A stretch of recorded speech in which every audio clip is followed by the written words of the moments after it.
사도행전 10장 44절에서 48절 말씀입니다. 제가 가지고 있는 성경으로는 신약성경 204면에 있습니다. 사도행전 10장 44절에서 48절 말씀 우리 다 함께 한 목소리로 읽어보도록 하겠습니다. 베드로가 이 말을 할 때에 성령이 말씀 듣는 모든 사람에게 내려오시니 베드로와 함께 온 할례 받은 신자들이 이방인들에게도 성령 부어 주심으로 말미암아 놀라니 이는 방언을 말하며 하나님 높임을 들음이러라. 이에 베드로가 이르되 이 사람들이 우리와 같이 성령을 받았으니 누가 능히 물로 세례 베품을 금하리요 하고 명하여 예수 그리스도의 이름으로 세례를 베풀라 하니 그들이 베드로에게 며칠 더 머물기를 정하니라. 아멘. 오늘 말씀은 우리가 앞선 고넬료 사건의 이제 마무리에 해당되는 그런 부분을 우리가 함께 읽어보았습니다. 사도행전 10장과 11장을 읽어보면은 고넬료 사건과 베드로의 환상 내용이 두 번씩 이렇게 등장하는 것을 우리는 알 수 있습니다. 이렇게 이야기가 두 번 이상 등장한다라는 것은 성경에서 이 사건에 대해서 바로 강조하고 있기 때문에 두 번 이상 등장하는 것입니다. 이렇게 성경에서 재차 강조하고 있는 것은 바로 하나님의 복음이 유대인뿐만 아니라 이방인에게 그리고 더욱더 나아가 모든 민족에게까지 구원에 이르게 하시는 복음인 것을 우리에게 말씀해 주고 있는 것입니다. 앞선 사건을 보면은 이방인 고넬료와 유대인 베드로가 만났습니다. 이들이 만나는 것 자체가 불가능한 일이었습니다. 원래 유대인과 그리고 이방인은 함께 교제할 수 없었기 때문입니다. 그러나 하나님께서는 이 둘을 만나게 하셨고 만나는 것뿐만 아니라 서로 교제케 하셨습니다. 그리고 각자 기도를 통하여서 또 한 사람은 환상을 통하여서 하나님을 만났던 그 이야기에 대해서 나누었을 것입니다. 그리고 이 두 사람은 각자에게 받은 그 깨달음을 서로 또한 이야기했을 것입니다. 그리고 베드로는 지금까지의 모든 일들을 이제 말씀으로 선포하기 시작합니다.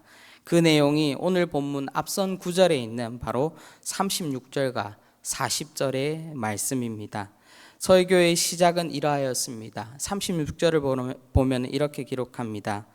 만유의 주 되신 예수 그리스도로 말미암아 화평의 복음을 전하사 이스라엘 자손들에게 보내신 말씀이라고 이렇게 선포하고 있습니다. 베드로는 사도행전에서 총 5번의 설교와 그리고 연설을 하였습니다. 그 중에서도 36절에서 예수 그리스도가 만유의 주가 되신다라고 한 이 표현은 베드로의 연설과 설교 중에 유일하게 등장하는 본문이며 또 신약 성경에서도 36절이 유일한 본문입니다. 예수 그리스도가 만유의 주가 되신다. 예수는 만유의 주다라고 말할 때 이 만유라는 이 헬라어는요, 파스라는 그런 헬라어로 사용되어져 있습니다. 이것은 단순하게 많다라는 그런 의미를 가지고 있는데요. 그런데 무엇보다 이 파스라는 단어가 창조와 그리고 구원의 역사의 한정에서는 전체를 가리키는 그런 의미를 내포하고 있습니다. 그래서 베드로가 예수 그리스도께서 만유의 주가 되신다, 만유의 주님이시다라고 말하고 있는 이 표현은 하나님께서 이 모든 세계를 다 다스리고 계시고 그 아래 살아가는 유대인이나 헬라인이나 이방인이나 할 것 없이 십자가에 달리시고 부활하신 예수 그리스도를 믿는 모든 자녀가 바로 하나님의 자녀가 됨을 선포하고 있는 내용입니다. 그리고 오늘 본문은 베드로의 설교 이후에 그 상황에 대해서 다시금 기록해 놓았습니다. 베드로가 예수 그리스도께서 만유의 주이심을 선포했을 때에 바로 그때에 성령께서 임재하셨습니다. 그리고 이방인들에게도 성령께서 임재하셨고 역사하신다는 증거가 나타났습니다. 바로 그 증거가 46절에 기록되어 있습니다. 46절에 보면은 이는 방언을 말하며 하나님 높임을 들음이라 라고 그렇게 말씀하고 있습니다.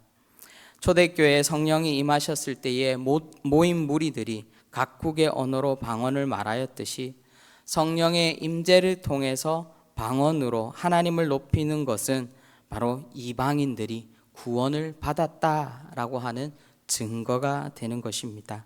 그리고 이를 통하여서 이방인 또한 하나님의 백성이다라는 그런 증거가 또 함께 성립될 수 있습니다.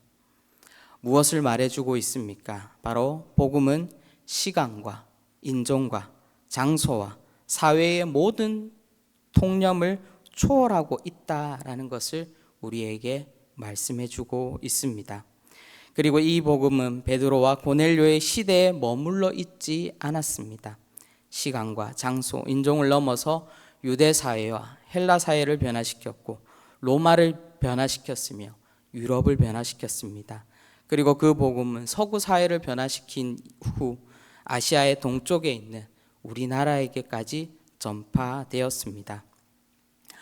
조선에 복음이 들어온 것은 마치 고넬료에게 성령이 임한 것과 비슷한 그런 모습으로 우리나라에 전파되었습니다. 조선 땅에 복음이 들어오기도 전에 19세기 말 만주에서 김청송, 백홍준, 서상윤을 중심으로 청년들이 성경을 보급하기 시작하였습니다. 그리고 이 청년들은 성경을 목숨을 걸고 이 땅에 가져옵니다. 목숨을 걸고 가져온 그 성경이 바로 이 땅에 뿌리 내리고 수많은 열매가 맺어졌습니다. 존 로스 선교사의 보고에 의하면 조선인들이 복음을 받아들이는 과정이 너무나도 신기하였다라고 그렇게 기록하고 있습니다.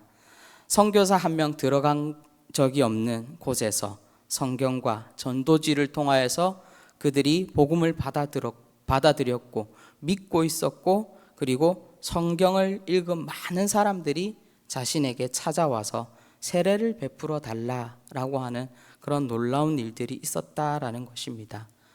무엇을 말하고 있습니까? 바로 복음은 운동력이 있다라는 것입니다. 그리고 복음은 지금 이 순간에도 시대를 넘어서 역사하고 있는 것입니다. 복음이 유대인들의 율법과 전통을 허물었던 것처럼 조선의 수많은 우상과 미신을 뛰어넘었고 신분과 암울한 상황까지도 초월하였습니다. 바로 이것이 복음의 능력인 것입니다. 사랑하는 성도 여러분, 우리는 무엇에 속한 사람들입니까? 세상의 그 허영과 세상의 가치에 속한 사람들입니까? 아니면 복음에 속한 사람들입니까? 저는 여기에 모인 우리 모두가 복음에 속해 있기를 소망합니다. 베드로와 고넬료를 변화시켰던 복음, 유대 사회와 헬라 사회를 변화시키고 이 나라와 민족을 변화시킨 복음 안에 우리가 살아가길 소망합니다. 골로새서 1장 6절에 보면 이렇게 기록합니다. 이 복음이 이미 너희에게 이름에 너희가 듣고 참으로 하나님의 은혜를 깨닫는 날부터 너희 중에서와 같이 또한 온 천하에서도 열매를 맺어 자라는 도다라고 말씀합니다.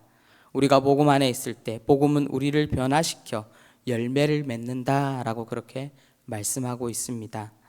바로 이러한 열매들을 통하여서 복음은 믿음이 없는 사람들, 믿음이 없는 사회와 믿음이 없는 민족을 변화시키는 것입니다. 사랑하는 성도 여러분, 하나님께서 우리 한 사람 한 사람에게 주님께서는 우리를 복음의 전달자로 세워주신 줄로 믿습니다. 주님께서 우리 각자에게 허락하신 그 달란트를 통해 복음을 믿지 않는 사람과 믿지 않는 사회와 믿지 않는 시대를 향하여서 그 복음을 전달하는 사명을 우리에게 맡겨주셨습니다. 이를 위해 오늘 우리가 호흡하고 있고 이를 위하여서 하나님께서 오늘도 우리에게 삶을 허락해 주셨습니다. 오늘도 우리가 이 하루를 살아가기 위해 기도할 때에 인종과 사회와 시대를 넘어서는 복음이 우리 안에 있음을 주님 깨닫게 하여 주시옵소서. 복음의 전달자로 우리가 살아가게 하여 주시옵소서. 그리고 이 복음을 통해 우리의 삶 속에 복음의 열매, 성령의 열매가 끊임없이 맺히게 하여 주시고 이 열매들을 통하여서 바로 복음의 역사가 끊이지 않게 운동력 있게 흘러가게 하여 주시옵소서. 그 일에 우리를 사용하여 주시옵소서라고 기도할 수 있는 여기에 모인 우리 모든 대도의 성도님들 되시기를 주님의 이름으로 축원드립니다. 기도하도록 하겠습니다. 사랑의 주님, 우리 한 사람 한 사람 주님께서 택하여 주셔서 우리를 구원케 해주셨습니다. 또 하나님, 성령을 통하여서 우리가 날마다 우리가 하나님 앞으로 나아갈 수 있는 힘 또한 우리에게 주셨습니다. 하나님, 우리 한 사람 한 사람 각자에게 주신 그 사명 우리가 잃어버리지 않고 늘 우리의 삶 속에서 우리가 호흡하는 동안, 우리가 살아가는 동안 하나님 그 사명 잘 완수할 수 있도록 성령 하나님 우리에게 힘 주시고 능력 더하여 주시옵소서. 늘 하나님만 바라보며 살아가게 하여 주시고 늘 하나님 우리가 각자 있는 그곳에서 우리의 달란트를 통하여서 온전히 복음을 선포하며 정말 예수 그리스도가 하나님 되심을 온전히 나타내며 살아갈 수 있도록 성령 하나님 인도하여 주시옵소서. 감사드리옵고 예수님의 이름으로 기도합니다. 아멘.